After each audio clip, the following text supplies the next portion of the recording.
নমস্কার বন্ধুরা, আজকের এই ভিডিওর মাধ্যমে আপনারা জানতে চলেছেন অষ্টম বেতন কমিশন সম্পর্কিত সম্পূর্ণ তথ্য। 18,000 বেতন হয়ে যেতে পারে 68,000। কোন ফিটমেন্ট ফ্যাক্টরে কত হতে চলেছে বেতন?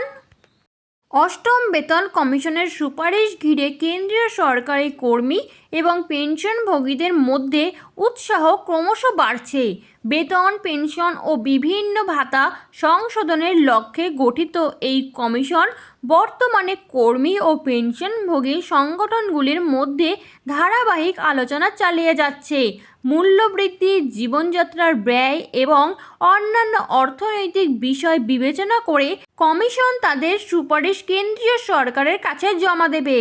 অষ্টম বেতন কমিশনের সুপারিশ কার্যকর হলে 50 লক্ষের বেশি কেন্দ্রীয় সরকারি কর্মী এবং প্রায় 65 লক্ষ পেনশনভোগী উপকৃত হতে পারেন। বিভিন্ন কর্মী ও পেনশনভোগী সংগঠন বেতন নির্ধারণ, সুযোগ সুবিধা এবং চাকরির নিরাপত্তা সংক্রান্ত একাধিক দাবি কমিশনের সামনে তুলে ধরেছে। এই আলোচনার অন্যতম গুরুত্বপূর্ণ বিষয় হল ফিটমেন্ট ফ্যাক্টর।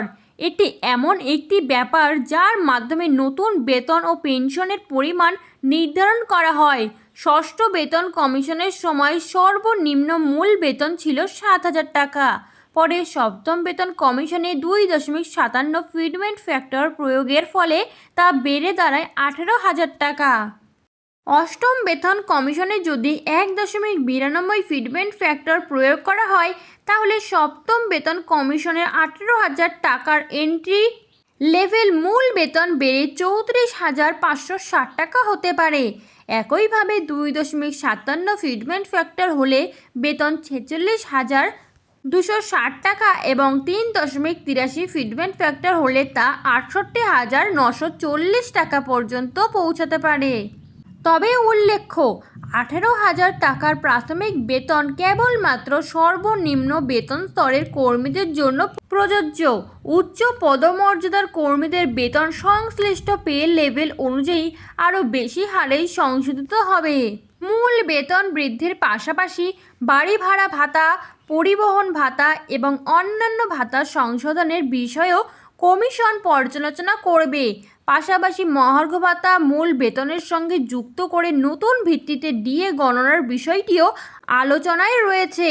বর্তমানে কমিশন সমস্ত প্রস্তাব পর্যালোচনা করছে এবং আলোচনা সম্পন্ন হওয়ার পর চূড়ান্ত সুপারিশ সরকারের কাছে জমা দেবে।